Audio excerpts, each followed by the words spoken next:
It was 11:47 p.m. on a Thursday when I heard the sound that would change my life forever, a muffled laugh echoing from our backyard.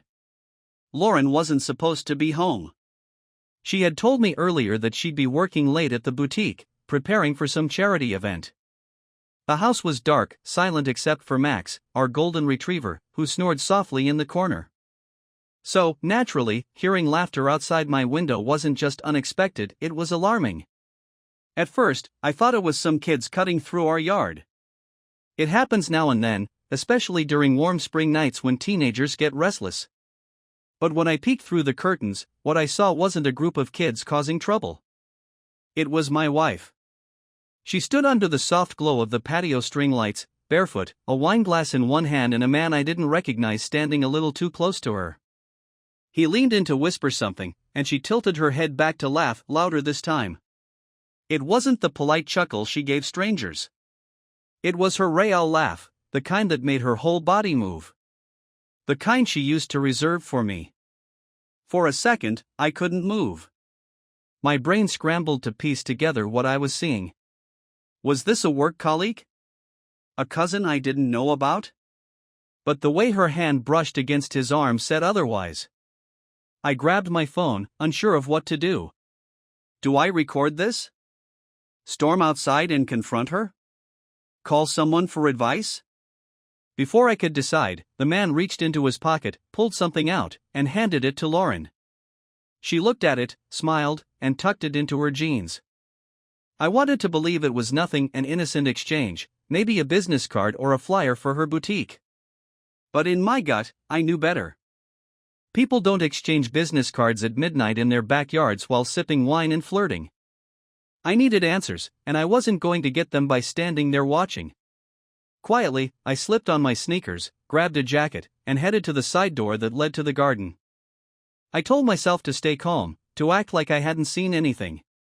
But my heart was pounding in my chest, and my hands were clammy as I turned the knob. Whatever was happening, I was about to find out. The cold air hit me as I stepped outside, a stark contrast to the warmth of the house. I moved quietly, staying in the shadows along the side of the house. My mind raced. The closer I got, the louder their conversation became, but I couldn't make out the words. Only their tones, light, teasing, intimate. It sent a chill down my spine.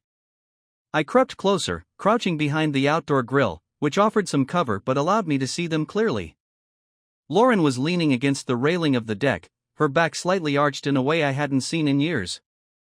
The man, tall and wearing a fitted leather jacket, stood just a step too close to her. So, when's the next trip? She asked, her voice casual but with a softness I recognized as reserved for people she cared about. Whenever you're ready, he replied, his hand brushing against hers. You just say the word. I clenched my fists, feeling a wave of heat rising through me. What trip? And why the hell was this guy acting so familiar with my wife? Lauren laughed again, and this time, she reached out and touched his shoulder. That's when I stood up. I didn't have a plan, I just knew I couldn't watch anymore. Am I interrupting something? My voice came out steady, colder than I expected. Lauren froze mid-laugh, her hand still on his shoulder. The man stepped back instinctively, his face a mixture of surprise and guilt. He looked young, early 30s, maybe a sharp contrast to Lauren's polished but mature presence. Jack, Lauren said, her tone shifting immediately to defensive. What are you doing out here? I live here, I said, stepping fully into the light. Maybe the better question is, what's he doing out here? The man opened his mouth as if to speak, but Lauren cut him off. This is Alex, she said quickly. He's a client. A client, I repeated, looking at him. Do you always entertain your clients with wine on our deck at midnight? Alex shifted uncomfortably, his eyes darting between Lauren and me. Look, I should probably go, he said, raising his hands in a gesture of surrender. Probably, I said, stepping aside to clear the path to the gate. Don't let me stop you. He hesitated, looking to Lauren as if waiting for her approval. She nodded, her lips pressed into a thin line. Without another word, he slipped past me and disappeared into the darkness. As soon as the gate clicked shut, I turned to Lauren. Explain. Her arms were crossed now, her wine glass abandoned on the railing. "It's not what you think, Jack." "Then tell me what it is, because from where I'm standing, it looks like my wife is sneaking around with some guy while I'm inside thinking you're working late." She sighed, running a hand through her hair. "Alex is a friend from the boutique. He helps me with some of the custom orders." "Friends," I said. "Since when do your friends come over in the middle of the night without telling me?" "I didn't think it was a big deal," she snapped. "He came by to drop something off, and we had a drink." "That's it." I stared at her, searching her face for any sign of remorse or honesty. "And the trip you were planning?" Her face reddened slightly, but she didn't look away. "It's for work," she said, her tone now more annoyed than defensive. "We've been talking about collaborating on a project that might require some travel." "And you didn't think to mention this to me?" "I didn't want to deal with this," she said, gesturing between us. "You jumping to conclusions and treating me like I'm doing something wrong." "Maybe because you are," I said, my voice rising. "Or at least you're giving me every reason to think you are." She stepped closer, her eyes narrowing. "I don't have to explain every little thing I do to you, Jack. I'm not some teenager asking for permission." Her words hit me like a slap. "And I'm not some idiot who's going to stand by while my wife lies to my face." For a moment, we stood there, glaring at each other in the cold night air. Then she shook her head and turned to go back inside. "This is ridiculous," she muttered. "I'm going to bed." I let her go, standing there alone on the deck, trying to make sense of what had just happened. Every fiber of my being told me she was hiding something, but I had no proof, just a sinking feeling that wouldn't go away. The next morning, she acted like nothing had happened. She kissed me on the cheek before leaving for work, her tone light and casual, as if the argument from the night before had been erased. But I couldn't shake the tension. I started paying closer attention, noticing the little things I'd ignored before. The extra care she took with her appearance on certain days. The way she guarded her phone like it held state secrets. It wasn't until the following week that I found the confirmation I was looking for, though not in the way I expected. I'd taken the day off to fix a leaky faucet in the kitchen, a task I'd been putting off for weeks. Lauren was supposed to be at the boutique all day, so when I saw her car pull into the driveway at noon, I was surprised. I wiped my hands on a towel and went to the window, watching as she stepped out of the car, followed by Alex.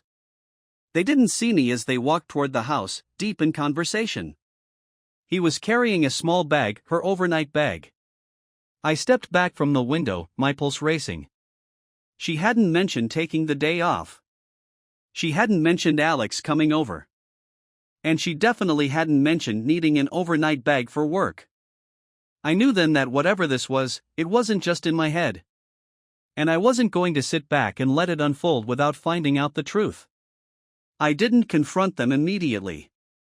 Watching her walk into our house with him, carrying a bag meant for overnight trips, wasn't something I was ready to process. My mind was moving too fast, trying to piece together everything that had been happening lately. Lauren's excuses, her late nights, the guarded phone, all of it felt like puzzle pieces finally falling into place. I stayed in the kitchen, out of sight, my back pressed against the counter. My heart was pounding as I heard the front door open, their voices carrying through the house. "You didn't have to bring it in yourself," Lauren said, her tone light and teasing. "I could have grabbed it later." "It's fine," Alex replied. "You're doing me a favor, remember? The least I can do is carry a bag for you." I couldn't make sense of what I was hearing. A favor? What kind of favor involved sneaking around behind my back and bringing an overnight bag into my home? Their voices grew fainter as they moved farther into the house. I waited until I heard Lauren's office door close before stepping out of the kitchen. I didn't know what I was looking for, but I started searching the house anyway, hoping for some clue that would confirm or disprove what I feared. The bag they'd carried in wasn't in the living room or the entryway. I made my way to the stairs, listening carefully to make sure they weren't coming out of her office. My gut told me the bag was important. Why else would he be the one to carry it in? I found it in our bedroom, sitting neatly on the bed like it belonged there. My stomach churned as I unzipped it. Inside was a mix of items: a couple of Lauren's shirts, a small makeup bag, and something that made my blood run cold, a toothbrush still in its packaging. This wasn't a work trip. This wasn't a favor. This was preparation for something much more personal. I stood there, staring at the contents of the bag, my hands trembling. There was no explaining this away. Whatever Lauren was doing, it went far beyond casual work meetings or friendly drinks. I zipped the bag back up and placed it exactly where I'd found it, then headed downstairs. I didn't want to be caught snooping, not yet. I needed to think, to figure out my next move. When I returned to the kitchen, I found Alex standing there alone, pouring himself a glass of water. He jumped slightly when he saw me, clearly not expecting anyone else to be home. "Oh, hey," he said, his voice awkward. "I didn't realize you were here." "Clearly," I replied, leaning against the counter.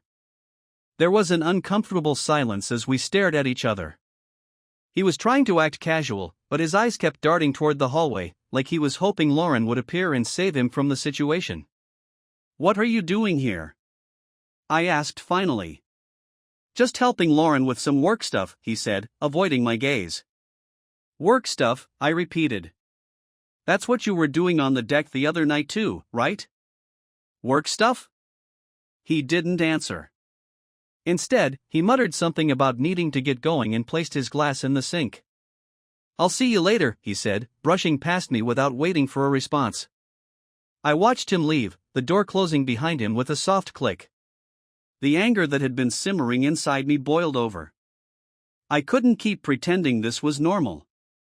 I marched down the hall to Lauren's office and pushed the door open without knocking. She was sitting at her desk, her laptop open in front of her, but she wasn't working. She was scrolling through her phone, her expression calm and unbothered. "What the hell is going on, Lauren?" I demanded. She looked up, startled by my tone. "What are you talking about?" "Don't play dumb," I snapped. "Why is Alex here? Why did he bring your overnight bag into our house? And why are you lying to me?" Her face went pale, and for a moment, she didn't say anything. Then she stood up, crossing her arms defensively. "You're overreacting," she said. "It's not what you think." "Then tell me what it is," I said, stepping closer. "Because from where I'm standing, it looks like you're sneaking around behind my back." She sighed, running a hand through her hair. "Alex is just a friend, Jack. We've been working on a project together, and he's been helping me with some personal stuff too." "That's it." "Personal stuff," I repeated. "Like what? Overnight trips and secret meetings in the middle of the night?" "It's not like that," she insisted. "You're blowing this way out of proportion." "Am I?" I said. "Because it feels like I'm finally seeing things clearly." Her jaw tightened, and she looked away, refusing to meet my eyes. "Lauren," I said, my voice softer now. "If there's something going on, just tell me. Don't make me dig for the truth. Don't make this uglier than it already is." For a moment, I thought she might tell me. Her eyes flickered with something: guilt, maybe, but then she shook her head. "There's nothing to tell," she said firmly. I didn't believe her. I couldn't. "I need some air," I said, turning to leave. She didn't try to stop me. As I walked out of the house and into the cool afternoon air, I felt like I was standing on the edge of a cliff. One more step, and everything would come crashing down. But I wasn't about to back away. Not now. If Lauren wasn't going to give me the truth, I'd find it myself. I didn't go back into the house right away. I couldn't. The sight of Lauren standing there, refusing to answer, left me too angry to think straight. I paced the driveway, trying to calm myself, but all I could picture was Alex carrying that bag into my bedroom. There was no coming back from this. Whatever shred of trust one had left was gone. By the time I walked back inside, the house was quiet. Lauren's office door was closed, and Max was asleep in his usual spot near the couch. I went to the kitchen, grabbed a beer from the fridge, and sat at the table, staring at the clock on the wall. Minutes dragged by as I tried to figure out what to do. Confronting her hadn't worked. She just doubled down on her lies, and now I was left with more questions than answers. If I wanted the truth, I'd have to get it on my own. The idea came to me suddenly, and I acted on it before I could second-guess myself. I grabbed my laptop from the living room and logged into our shared phone account. Lauren didn't know I still had access. She thought I'd stopped using the account when I got a separate plan for work. I clicked through her recent call logs and text history, scanning for anything out of the ordinary. At first, nothing stood out, just the usual calls to clients and messages from friends. But then I saw his number. Alex. He wasn't saved in her contacts, but the frequency of their calls was hard to ignore. Nearly every day, sometimes multiple times. And the texts, hundreds of them, all in the past month. My stomach churned as I stared at the screen. I clicked into her location history next, something she probably didn't even realize was enabled on her phone. It was easy enough to pull up a timeline of her movements. Most days, she went where she said she was going: the boutique, the grocery store, home. But there were gaps. Blocks of time where her location didn't match her usual routine. There was one address that kept appearing, a small apartment complex across town. It showed up every Tuesday and Thursday evening, like clockwork. She'd spend an hour there, sometimes longer, before heading home. I didn't need a map to tell me whose apartment it was. The next morning, I put my plan into motion. I called in sick to work and spent the day preparing. I didn't want to make any mistakes. If I was going to confront her again, I needed proof she couldn't deny. I bought a small recording device from an electronics store and tested it out in the car. It was simple enough to use: press a button, and it would record for hours. I slipped it into my pocket, then drove to the apartment complex I'd seen in her location history. I parked across the street and waited. Lauren had told me she'd be at the boutique all day, but her car wasn't there when I drove by earlier. I had a feeling I knew where she'd gone instead. An hour passed before I saw her. She pulled into the parking lot, her car slowing as she scanned for a spot. She didn't see me, parked as I was behind a line of hedges. I watched as she got out of the car, holding a tote bag, and walked toward one of the buildings. I waited a few minutes before following. My heart was racing as I approached the door she'd gone through. It was a 3-story building with no security system, just a set of mailboxes and a stairwell leading up to the apartments. I climbed the stairs slowly, listening for any sounds. On the second floor, I heard voices coming from one of the apartments. Her voice. I stood outside the door, the recording device in my hand. I hesitated for a moment, then pressed the button to start recording. "I don't know how much longer I can do this," I heard Lauren say. "It's not easy," Alex replied. "But it's worth it, isn't it?" She sighed. "I just hate lying to him." "You don't have to," Alex said. "You could end it. We could be together, openly." My grip on the recorder tightened. Hearing her talk about ending our marriage, our life, felt like a punch to the gut. "I can't," she said after a pause. "Not yet. It's too complicated." I didn't wait to hear more. My hand moved to the doorknob, but it was locked. I knocked instead, loud and firm. The voices inside stopped abruptly. A moment later, the door opened, and there she was. Lauren. Her eyes widened in shock when she saw me standing there. "Jack," she stammered. "What are you doing here? Why don't you tell me?"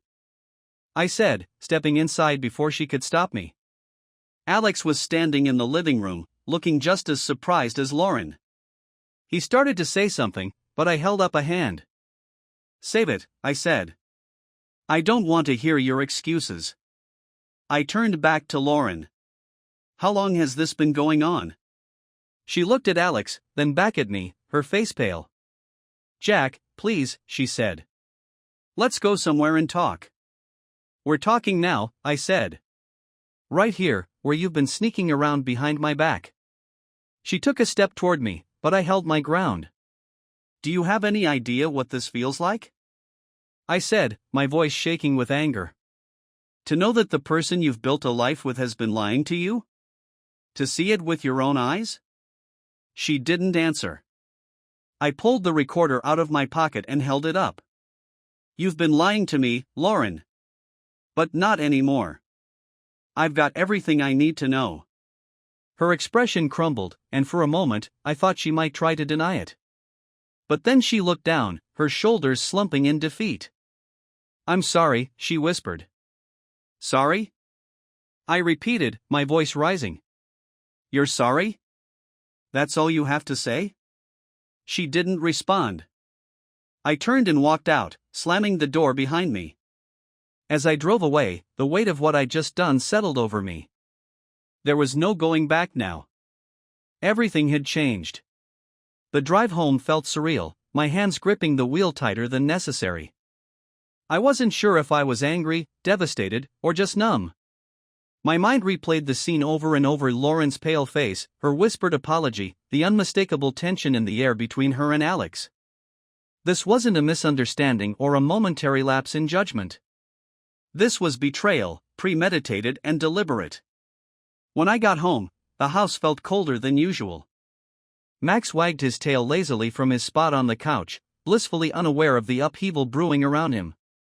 I envied his simplicity, his ability to exist without the weight of deceit or heartbreak.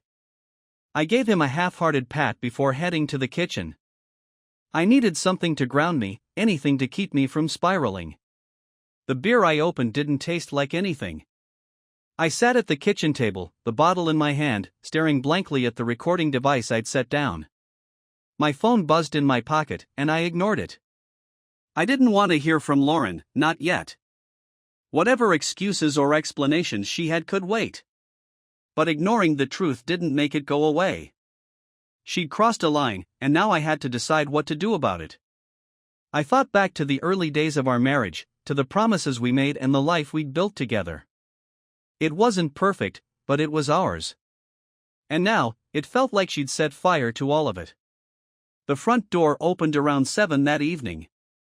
Lauren stepped in, her expression carefully composed but her eyes betraying the tension beneath. She hesitated in the doorway, watching me silently for a moment before closing the door and walking into the kitchen. "Jack," she said softly. "Can we talk?" I didn't answer right away. I took a slow sip of my beer, letting the silence stretch between us. Finally, I set the bottle down and looked at her. "Talk," I said. She sat down across from me, folding her hands on the table like she was preparing for a negotiation. I recognized the gesture from years of watching her work, Lauren in professional mode, controlling the narrative. But this wasn't business. This was our life. "I know you're angry," she began, her voice steady. "And you have every right to be. But I need you to understand." "No," I interrupted. "I don't need to understand anything. You need to explain. Start from the beginning and don't leave anything out." Her composure faltered for a moment, and she looked down at her hands. "It wasn't supposed to happen like this," she said finally. "Alex and we started working together on a project months ago. It was just professional at first." "And then?" I prompted. She sighed. "And then it became more. I didn't plan for it. I didn't go looking for it. But we spent so much time together, and he made me feel." "Feel what?" I demanded. "Loved? Wanted? Something I apparently don't make you feel?" Her head snapped up, and for the first time, I saw anger in her eyes. "Don't make this about you," she said sharply. "This wasn't because of something you did or didn't do." "Then what was it, Lauren? What's your excuse for destroying our marriage?" "I don't have an excuse," she said. "I made a mistake. A terrible mistake. But it doesn't mean I don't love you." I laughed bitterly. "Love me? Is that what you call this? Sneaking around with another man, lying to my face? If that's love, I'd hate to see what indifference looks like." She flinched but didn't argue. "I don't know how to fix this," she said quietly. "You can't fix it," I said. "This isn't something you can apologize for and sweep under the rug. Then what do you want me to do? She asked, her voice breaking. Tell me, Jack. What do you want from me? I stared at her, the woman I thought I knew better than anyone else in the world. And for the first time, I realized I had no idea who she really was. I want you to leave, I said. Her eyes widened. What? You heard me, I said. Pack your things and go. I can't look at you right now. Jack, please, she said, tears welling up in her eyes. We can work through this. We can. No, I said firmly. You can't have your cake and eat it too. You made your choice when you let him into our life. Now you live with it. She didn't move for a long moment, as if she thought she could change my mind by sheer willpower. But eventually, she stood up, her shoulders slumping in defeat. I'll stay with my sister, she said quietly. But this isn't over, Jack. We need to talk about this, about us. I didn't respond. I watched as she walked upstairs, her footsteps heavy on the stairs. A few minutes later, she came back down with a duffel bag slung over her shoulder. She paused at the door, looking back at me one last time. I'm sorry, she said. And then she was gone. I sat at the table long after she left, the silence in the house feeling heavier than ever. I thought I'd feel some sense of satisfaction, some vindication in making her leave. But all I felt was empty. The next few days passed in a blur. I went to work, went through the motions, and came home to a house that felt less like a home with every passing day. Lauren texted me a few times, asking if we could talk, but I didn't reply. I wasn't ready. On the fourth day, I finally opened the recording I'd made at Alex's apartment. I hadn't listened to it since that day, and part of me wasn't sure I wanted to. But I needed to remind myself why I was doing this, why I couldn't let her back in. Hearing their voices again was like pouring salt on a wound. The way they talked about me, about our marriage, as if it were some trivial obstacle, it reignited the anger I'd been trying to suppress. This wasn't just a mistake. This was a betrayal of the deepest kind. I closed the file and sat back, my decision clearer than ever. There was no going back. Lauren and I were done. I just had to make it official. I contacted a lawyer the following Monday. I didn't want to wait any longer than necessary to start the process of disentangling my life from Lauren's. The lawyer, a no-nonsense woman named Carla, laid out my options with clinical precision. She'd seen cases like mine before, plenty of them. Infidelity wasn't new, and neither was the emotional wreckage it caused. Gather everything you can, she advised. Financial records, text messages, call logs, anything that shows patterns of behavior or proof of the affair. Courts look at evidence, not feelings. I'd already started building my case, but hearing it put so plainly still felt like a punch to the gut. Evidence. Patterns. Proof. Words that made my marriage sound like a crime scene. That night, I went through every shred of documentation I had. The recording from Alex's apartment, screenshots of Lauren's call logs, timestamps from her location history. It was all there, laid out like a roadmap of her betrayal. Each piece felt like another nail in the coffin, but I didn't stop.